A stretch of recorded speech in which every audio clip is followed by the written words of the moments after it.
حوالي 12% من سكان العالم بيعانوا على مدار حياتهم من نوبة أو 2 من نوبات الاكتئاب. كمان دولة زي أمريكا هتلاقوا فيها حوالي 16%، يعني بما يعادل 32 مليون شخص عندهم اكتئاب.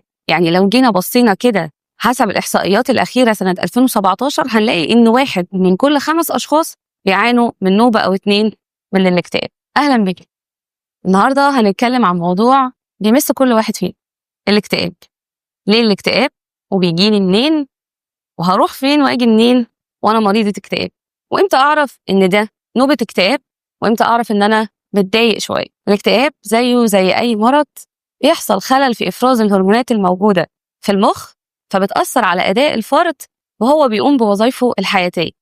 يعني عشان اعرف ان الفرد ده مريض اكتئاب من ان انا متضايق شوية، ان موجة الحزن دي موجة بسيطة بتاخد معانا على حسب الحدث ما بيحصل. يعني انا تعرضت لخسارة في الشغل، اتعرضت لحالة من الفقد، فبزعل شوية، واما السبب بتاعي يروح ابدا ارجع لحياتي الطبيعية. لكن الاكتئاب في مجموعة كبيرة جدا من الاعراض اللي بتعطل حرفيا حياة الفرد.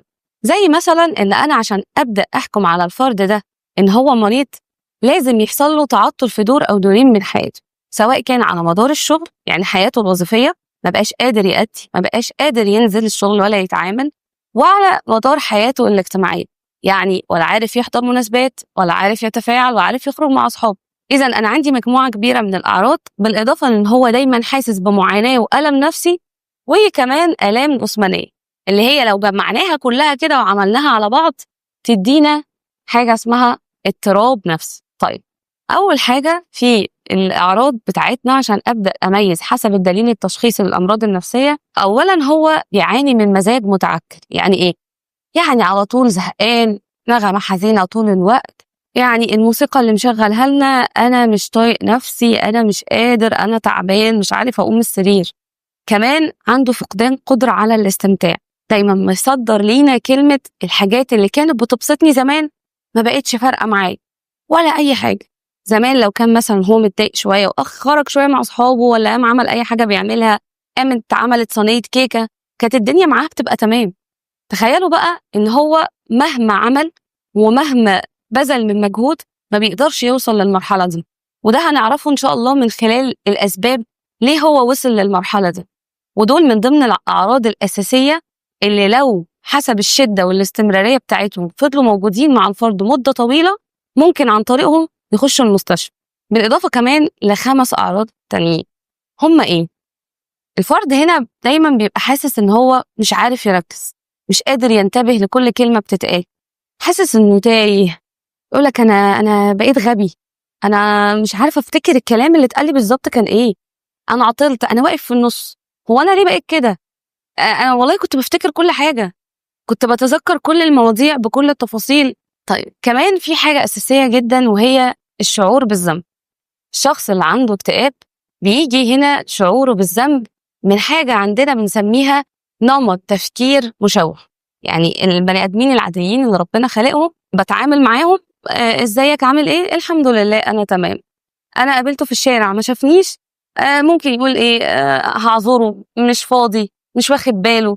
انما في نمط الشعور بالذنب عند مريض الاكتئاب بيجي من نمط ادراك للفكرة بس مشوه. يعني هو شايف ان هو سابه ومشي ما سلمش عليه عشان العيب فيه هو، فبيرجع دايما شعوره بالذنب ان انا السبب، انا اللي ما استحقش الحب، انا اللي ما استاهلش.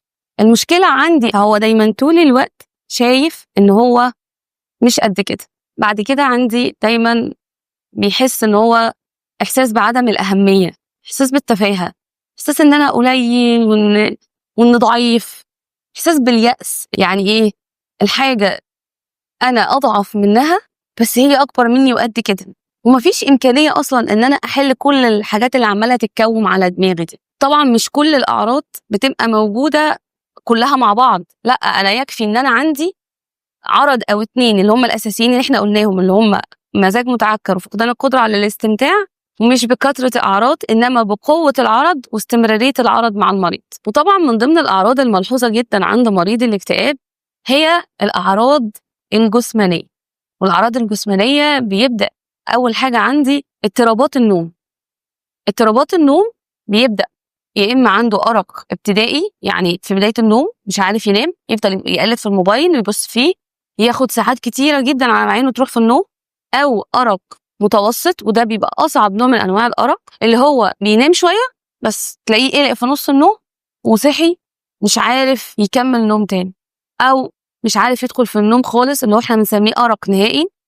او ان هو ممكن ينام فترات طويله جدا بس يصحى من النوم ولا كأنه نام اي حاجه خالص. عندنا كمان اعراض جسمانيه بتتلخص في فقدان الشهيه.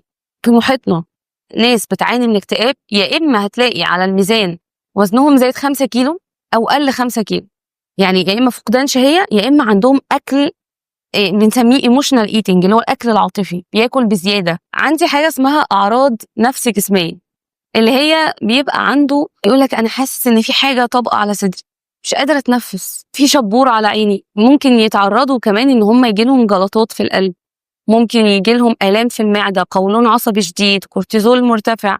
بالاضافه ليه ان هم بيبقى عندهم فقدان للطاقه وللهمه وللارهاق، ومش كسل، لا ده غصب عنه فعلا، هو ما بيقومش من مكانه. اخر عرض هنتكلم فيه وهي الاعراض بتاعه الانسحاب السلوكي، اللي هي بتبقى ملحوظه جدا في مريض الاكتئاب، ان هو اصلا مش قادر يقوم، مش عارف يخرج، مش قادر يتحرك من مكانه.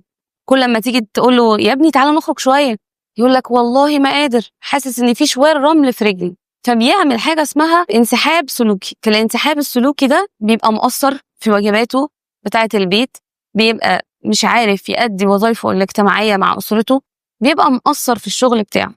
وبننتهي باخر عرض وهو الانتحار. والانتحار عند مريض الاكتئاب ما بيجيش مره واحده، ده بيبدا بمجموعه كبيره من المراحل. بتبدا بفكره، بتمني الموت، ياه لو الواحد بس يعني ربنا يكرمه كده وتيجي من عنده.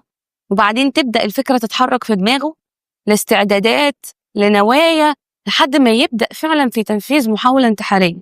وعلى الرغم من ان الدراسات قالت ان الستات بسبب الطبيعة المشاعرية بتاعتهم بتبقى ضعف الرجالة في الإصابة بمرض الاكتئاب، إلا إن 75% من الرجالة هم اللي بينفذوا فعلا محاولات انتحارية حقيقية. النهاردة احنا اتكلمنا بشكل سريع عن الأعراض.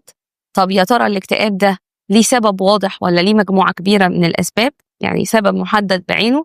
طب بيجي لنا فجأة، في ليه مقدمات، في حاجة ساعدت على ظهوره؟ كل ده هنعرفه مع بعض من خلال الحلقة الجاية، هنتكلم فيها عن أسباب الاكتئاب.